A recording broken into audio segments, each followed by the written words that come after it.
2014 में जो इन्होंने अपने वादा किया था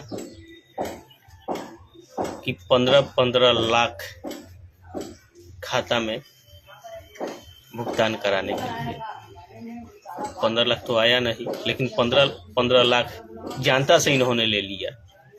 2 करोड़ रोजगार देने के लिए तो 2 करोड़ रोजगार भी नहीं दिए, तो पता ना कितना करोड़ प्राइवेट नौकरी में भर। जनता को प्रलोभन देकर वोट बैंक बना लेना है, फिर प्रधानमंत्री बन जाना है,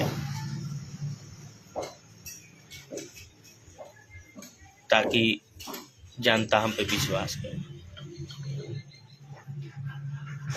अभी भी जनता आंख बंद करके इन पे विश्वास करे, फिर दोबारा बिहार में कौन सा मुद्दा लेकर प्रधानमंत्री वोट मांगेंगे। तो 2 करोड़ का सौगात यानी कि देने वाले हैं बिहार, 2 करोड़।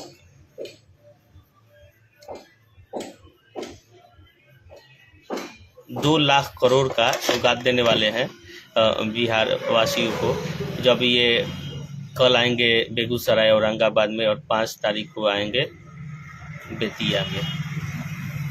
अब इनका जनसभा है अब लगने लगेगी, जो कि पूरे बिहार में, इसलिए कि 24 का चुनाव आ गया है और 24 का चुनाव आते ही अब सभी नेतागण अपना अपना वोट मांगने के लिए अब महारैली कर रहे हैं यशस्वी प्रधानमंत्री नरेंद्र मोदी के बारे में। तो दोस्तों, चुनाव लोकसभा का आपके नज़दीक में है और चुनाव का तैयारी आप लोग भी कर रहे हैं और नेतागण भी कर रहे हैं। जितने भी भाई हमें देख रहे हैं, और वीडियो को अच्छा लगेगा तो शेयर जरूर करिएगा। तो अभी बीजेपी और जेडीयू का सरकार बना है और सामने लोकसभा का चुनाव भी है, सामने लोकसभा का चुनाव भी है। और आपको बता देते हैं कि महज 5 दिन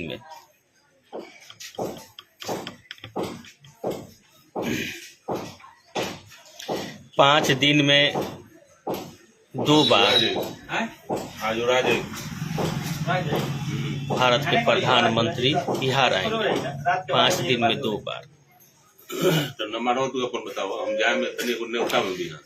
लोकसभा चुनाव से पहले 2 लाख करोड़ की सौगात देंगे। यहाँ तक कि बिहार में 2 बार आएंगे, रैली भी करेंगे 3 जगहों पे। 2 दिन में 3 रैली है। 04 कौन कौन से जगह पे आएंगे, कब कब आएंगे, ये भी आपको बता देते हैं। जो कि 2 मार्च को बेगूसराय और औरंगाबाद में आएंगे। 2 मार्च को बेगूसराय और औरंगाबाद, जो कि जनसभाएं करेंगे, संबोधन भी करेंगे और वहां के जनता से अपील भी करेंगे कि मुझे 3री बार प्रधानमंत्री बनाइए और मैं बिहार को एक विकसित राज्य के तौर पे बनाएंगे। 106 का राज्य में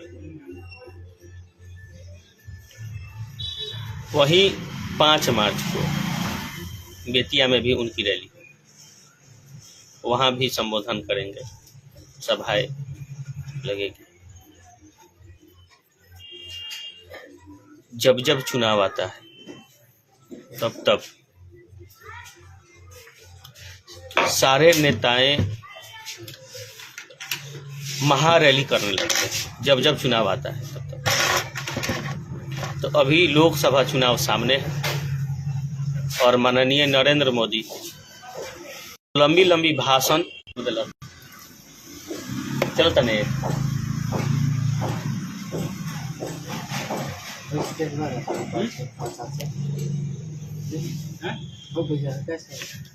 नेटवर्क इशू था। जब भी चुनाव होता है बिहार में आते हैं, लंबी लंबी भाषण फेंक कर चले जाते हैं और लंबी लंबी भाषण में ये ऐसा भाषण फेंकते हैं कि जनता उन पर विश्वास कर लेती है। ये बिहार में आ रहे हैं प्रधानमंत्री महोदय, शायद 2014 वाला भाषण भूल गए।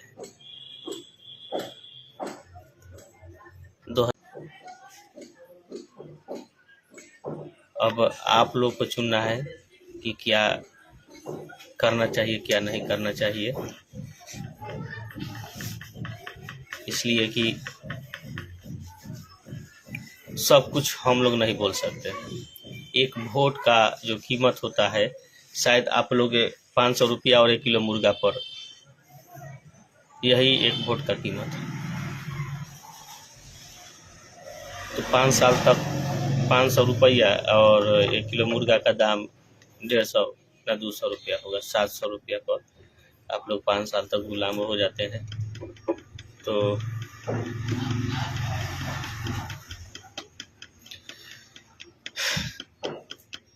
ये आप लोगों के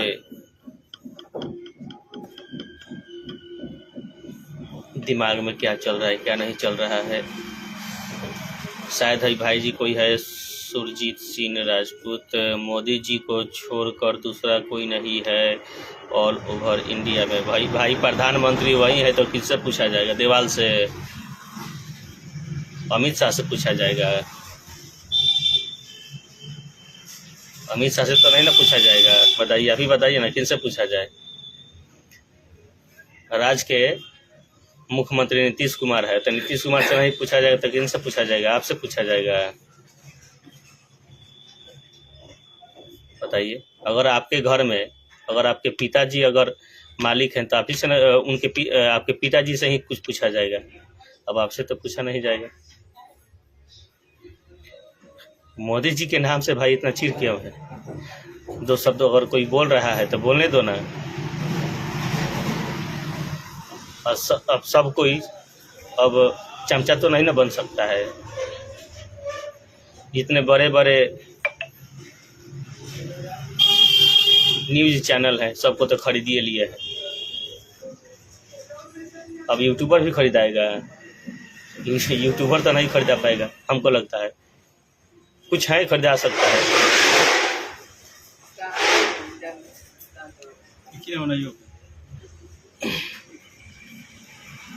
देखिए आप लोग जाति पर और ये हिंदुस्तान पाकिस्तान वाला वोट जय श्री राम के नाम पर जो आप लोग वोट कर रहे हैं ना,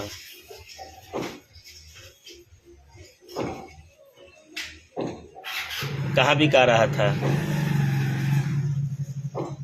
चलिए, सुरजीत सिंह भाई कोई है क्योंकि आप थे उसमें भाई जब बिका रहा था। तो अगर आपको लग रहा है कि बिका रहा था मीडिया वाले, तो उसमें अगर हम थे तो शायद उस दिन आपके आँख पे पट्टी बना होगा, जैसा कि अभी आप काला चश्मा लगाए हुए हैं।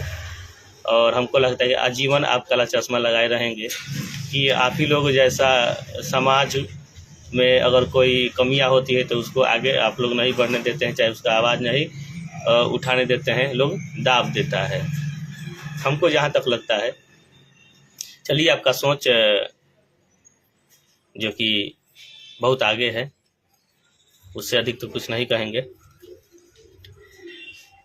लेकिन विशेष तौर पे कुछ भी हो, रोजगार के बारे में कोई भी नेता हो उससे पूछना चाहिए, विकास के बारे में हो उससे पूछना चाहिए, हमारे लिए क्या किया गया है ये पूछना चाहिए। केवल मेरा ही ये कर्तव्य नहीं है कि केवल हम पूछे। आप भी देश के नागरिक हैं, आप भी वोट देते हैं, तो ये सब आपको पूछना चाहिए। सब कुछ केवल एक पत्रकार बनकर नहीं पूछा जा सकता है, चाहे एक पत्रकार नहीं पूछ सकता है। पत्रकार का भी एक दायरा होता है, सीमा होता है, और जिसका शासन होता है उसका प्रशासन होता है, और जिसका शासन होता है उसका भी हमको लगता है कि ये अभी आज के डेट में जितना चैनल वाले हैं सब उसी का है। गुणगान गाते हैं, खाते हैं, रहते हैं। और जो कि 2 तारीख को बेगूसराय में आ रहे हैं, औरंगाबाद में आ रहे हैं माननीय नरेंद्र मोदी साहब जी। तो आप लोग वहाँ पे जाइए और कभी कभी उनसे सवाल भी करिए। हमको नहीं लगता है कि कभी सवाल करने देंगे वो, इसलिए कि जितने भी उनके चैनल हैं, मोदी के चैनल हैं, कभी सवाल पूछ नहीं सकते। ये कभी आप लोगों ने नहीं पूछा कि इतने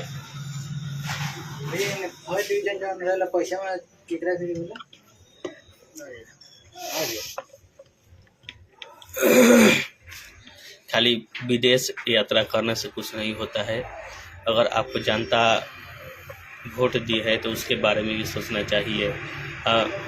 ईडी अच्छा पकड़ता है, कभी अपने जो उनका फाइनेंसर है कभी उन पर भी ईडी का छापा करवाएं, तब कहा जाएगा कि हाँ भाई सही में नेता है, सही नेता है।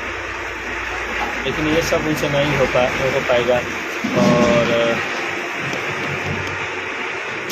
लेकिन एक बात आप लोग ध्यान रखिएगा कि अगर नरेंद्र मोदी बिहार में दोबारा आ रहे हैं तो उनसे आप लोग मुद्दा ज़रूर पूछिए कि बिहार में फिर आप किस मुद्दे के साथ वोट मांगने आए हुए हैं। जो कि अभी उस समय 2014 में आए हुए थे कि सभी बिहार के सभी चीनी मिल चालू कराने के लिए बोलकर गए थे। उसके बाद से एक शब्द उनके जुबान से भी नहीं निकला कि चीनी मिल चालू होगा कि नहीं होगा। चाहे बिहार के औद्योगिक जो भी फैक्ट्री है उसके बारे में एक शब्द उन्होंने नहीं बोला कभी। तो बाकी आप लोग का मर्जी, आप लोग क्या चाहते हैं क्या नहीं चाहते हैं, और हमारा क्या है।